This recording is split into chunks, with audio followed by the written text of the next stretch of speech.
Jenny Rosario reporting for Florida National News. Today we're here in Orlando, Florida at the Rosen Center where 500 attendees have gathered for the city's first ever Women's Empowerment Conference. The focus, Title IX and its impact on women in sports and private spaces. Renowned keynote speaker Riley Gaines, along with Chloe Cole, Paula Scanlon, and January Littlejohn, to name a few, will be sharing their insights.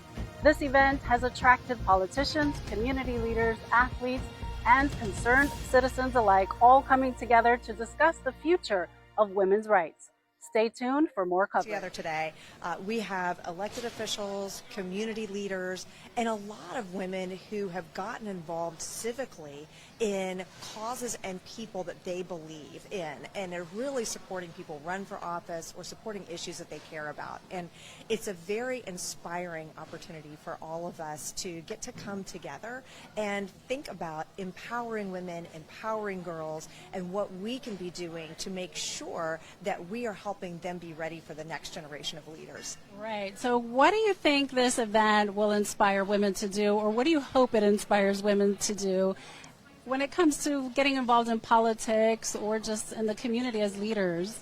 Well, I hope that the women who are here learned a little bit more about what it's like to run for office, what it's like to serve in office, and that some of them will be inspired to take that step when the opportunity arises. And the other thing that we talked about that is important is that there's so many women behind that process, whether they're working in campaigns, whether they are organizing their neighbors or telling people about issues and candidates, that having women engaged in the political process can take many different forms, all of which are incredibly important and valuable.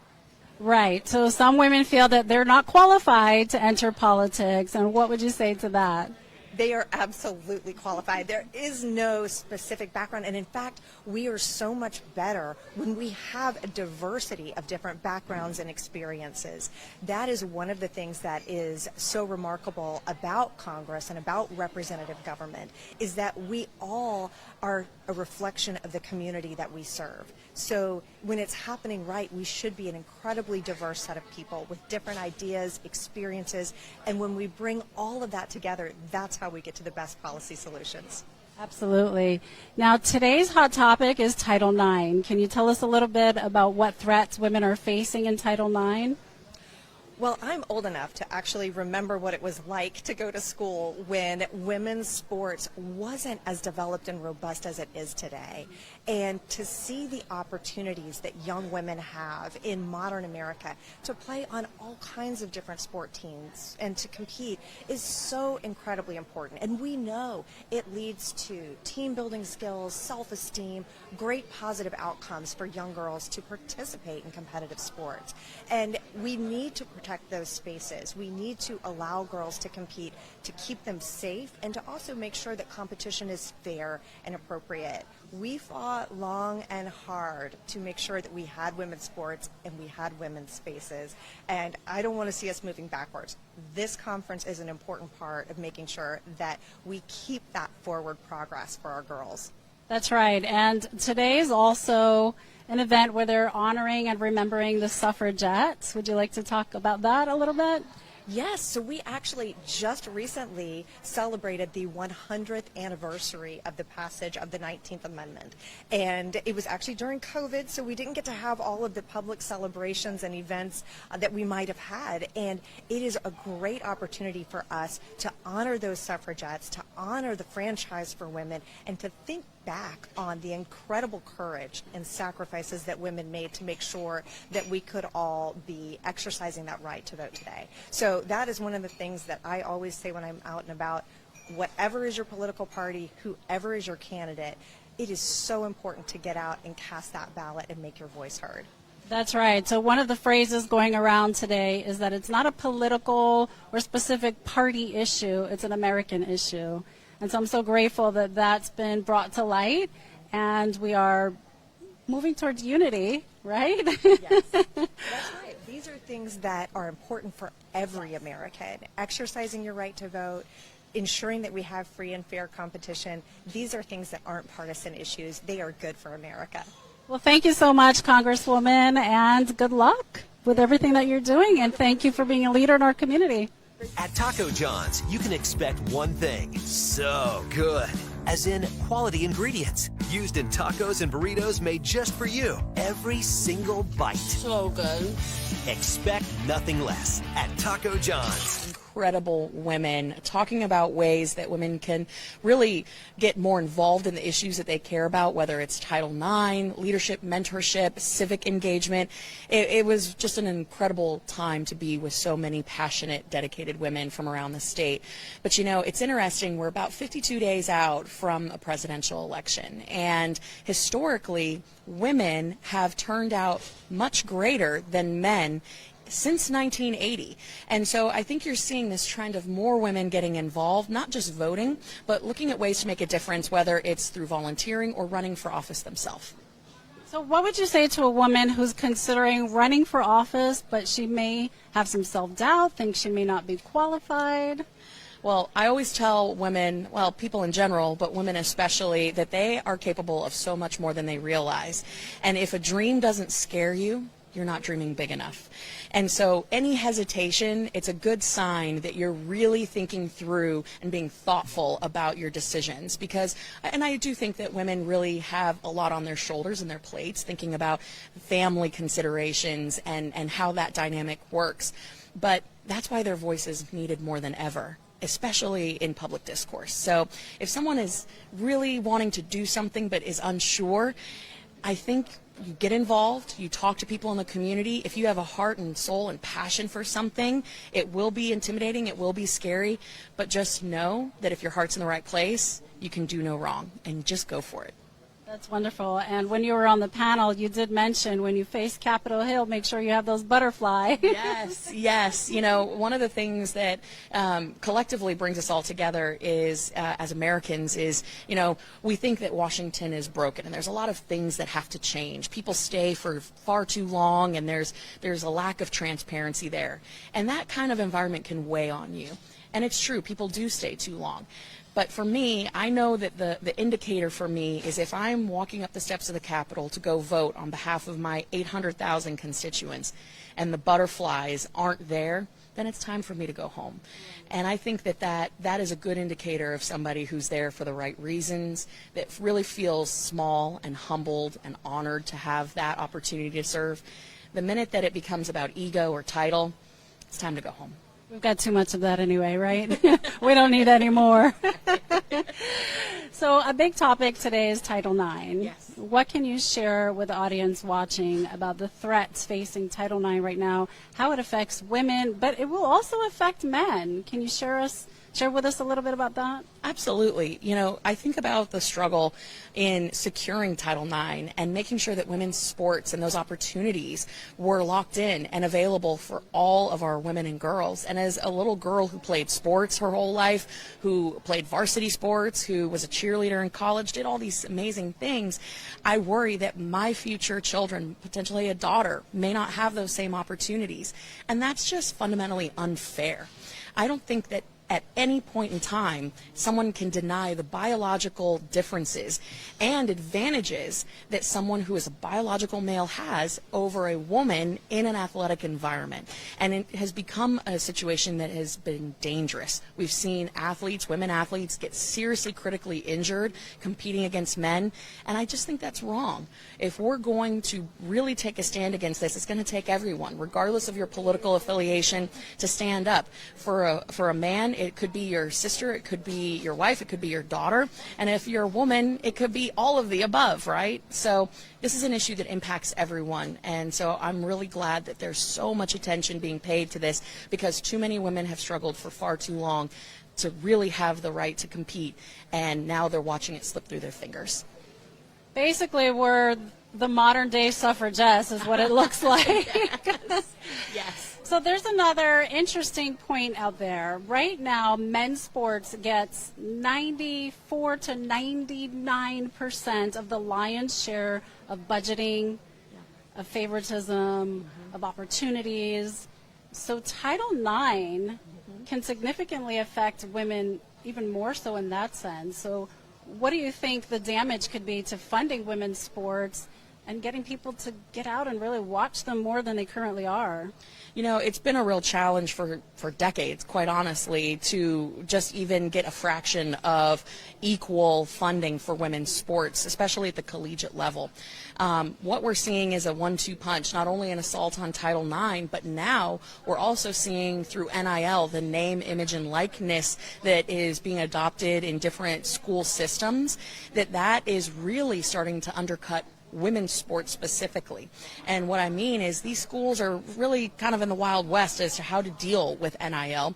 And so a lot of them, particularly in California, are adopting a revenue sharing model. What that means is that the highest grossing sports then will share the revenue of the tickets and sales with the athletes.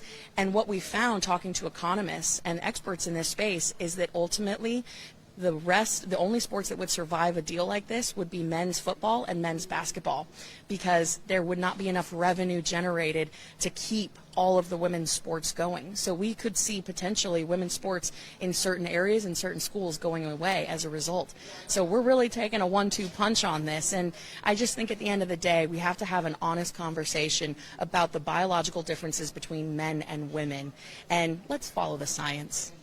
Absolutely. Thank you so much, Congressman. Well, I've always been a woman's advocate ever since I was really a teenager, and I've been involved in issues, conservative women's issues. And in 2018, I was appointed to the Florida Commission on the Status of Women, where we made recommendations to the governor and the state legislature. So it's just something I've always been interested in. And then more recently, we have the situations that Riley Gaines has encountered. We have the cancellation of women, the attempted cancellation of women, shall we say. And I was the House sponsor when I was elected in 2022. First session in 23, I was the House sponsor of the Safety in Private Spaces Act, which protects women and girls in their private spaces, in the restrooms, in the changing facilities. So that was so important, especially in our prisons, in our schools. And you heard Riley talking about just how unsafe and how awkward, devastating. There were so many things about changing in front of a biological male when that should never be the case. That should never be the case.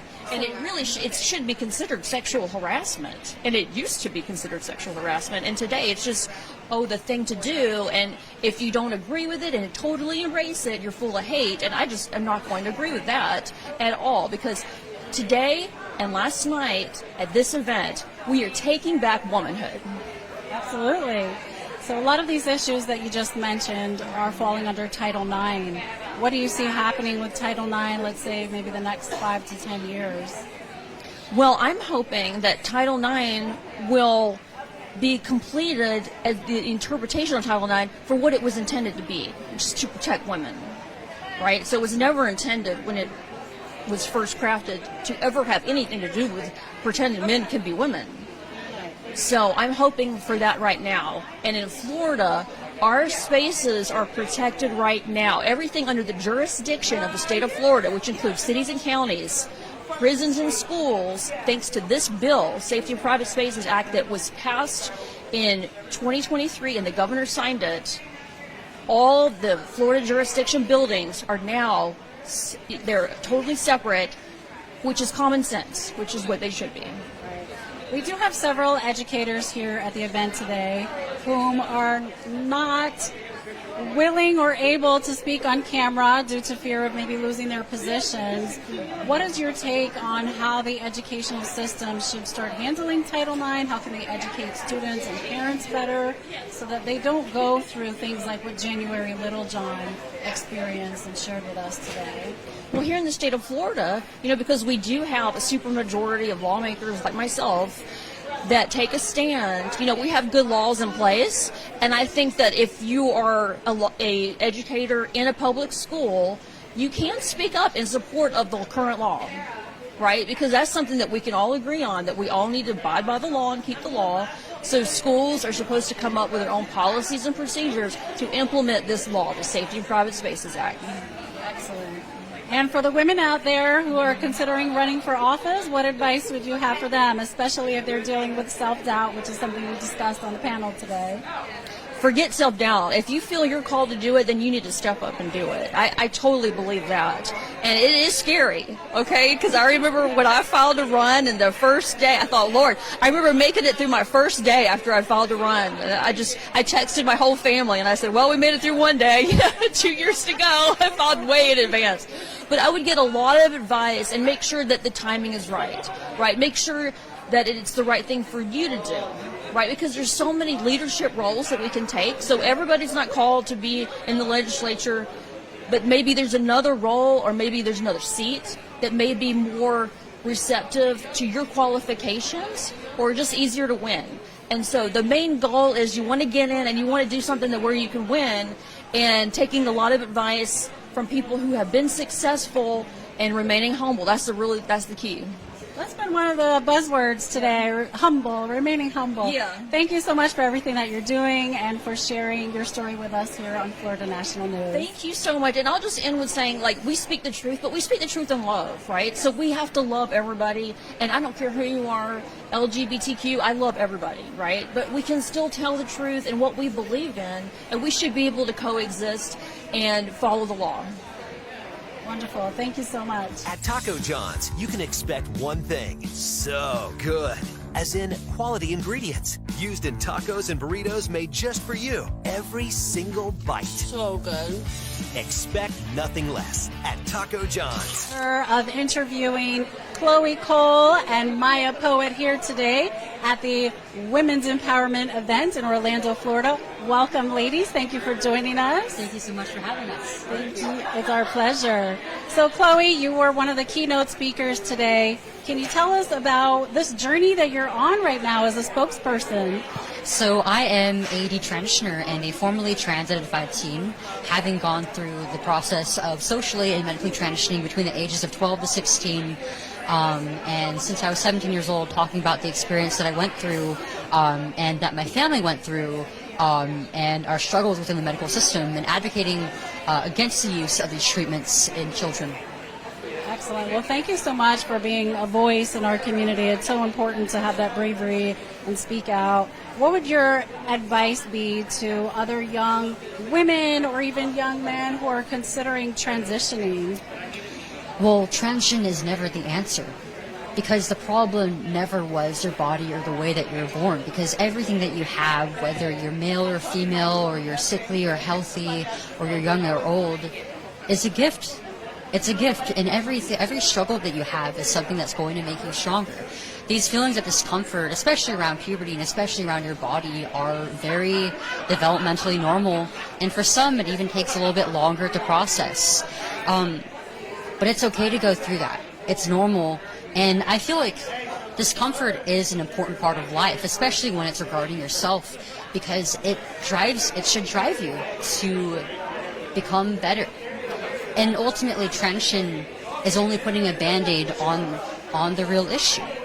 It's running away from these insecurities that you have. So someone who is considering this now and hearing you speak, what would you tell them to do? What would their next step be if they're confused, they're considering transitioning, but maybe feel encouraged by this video? What would you tell them to do? Would you recommend they go see a counselor? What would that process look like? Well, the difficult thing about that is, it's often these counselors and these doctors that we see that funnel us further into the process. I think that support should ultimately come from family, from friends, and that you should try to seek support for any prenatal psychological issues that you might have before addressing the gender dysphoria. And you're never alone in these feelings. It's never too late to stop if you feel that this has damaged you, that this is not the path that you were meant to take. That's such a great message for everybody. Yeah, this is never too late to stop. I love that. That should be like a new hashtag. So you're hosting interviews now, right? You have your own talk show, and I know Maya Poet's been one of your guests. So tell us about your show and about your experience on the show. So I am running an interview series of the detransitioners, and I'm posting the videos on my X account as well as my YouTube account.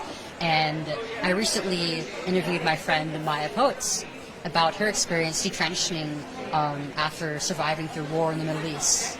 Can you tell us a little bit about that, Maya? Which part, the detransition or the surviving Hamas part? I think we'd like to hear about both. Okay. So I started identifying as trans at the age of 12 in 2012. So I was like quite an early adopter of this ideology. And my parents are naturally intelligent and skeptical people. And they basically, sent me to study abroad for a year in a non-Western country in attempts of, dragging me out of the trans cult. But which I do believe it very much is. It has a lot of overlapping elements with other high control and high demand religious groups. And anyway, so I ended up in the Middle East, but I actually ended up living as a man in the Middle East for several years. I did a lot of, Israeli-Palestinian peace activism. And I had a fantastic life there. I got to speak 4 languages every day, and I got to do little peace events with Jewish and Arab children and adults, and it was really quite optimistic. It was really the process of living through multiple wars in Israel. The first one that I lived through was in May of 2021 that started me along the process of realizing how incredibly impractical it is to be reliant upon big pharma for the production of your hormones when for example, war interrupts supply chains. And so I was like, living through the process of war made me think, what if I had to put myself in harm, in danger, in order to attempt to make it to a pharmacy on a bus in the middle of war when some suicide bomber could come in and blow us all up. Like, that would be a really unnecessary risk. It's entirely medically unnecessary. And so to put your body through that, especially in a chaotic environment when you can never count on your ability to access those treatments, it just becomes very impractical. But I would say that, the process of questioning lasted for quite a while because I was trans-identified from the age of 12 to 24, so that was half of my life. And even, near the end of my days of being trans, I knew that this ideology was based on a stack of lies and false premises, and that it's impossible for human beings to change sex, but yet it literally took, waking up on October 7th to a siren at 8 in the morning and not having time to put on my breast binder and just having to run to the bomb shelter that really forced me to contend with the reality of my body. And it was in that moment when I really realized that actually, while, I was convinced by a bunch of predatory adults at the age of 12 that there was something wrong or pathological about my healthy female body, it was really in the process of running back and forth between bomb shelters that I realized that actually there is nothing wrong with my body, that my body is capable, and that it is my duty to myself to maintain its, my female body in its intact state as much as is possible. And so I really, if we are to draw silver linings from things like war, I would say that, had it not been for the wars that I lived through, I don't know if I would have gotten out of this. It sounds like you've been through experiences that really have helped you put things into perspective. And I must say, you're both so young, but very wise and mature beyond your years, and very courageous. So I commend you for what you're doing, and I encourage you to keep doing it, being that voice for the youth and advocating for them. Thank you. Thank you so much.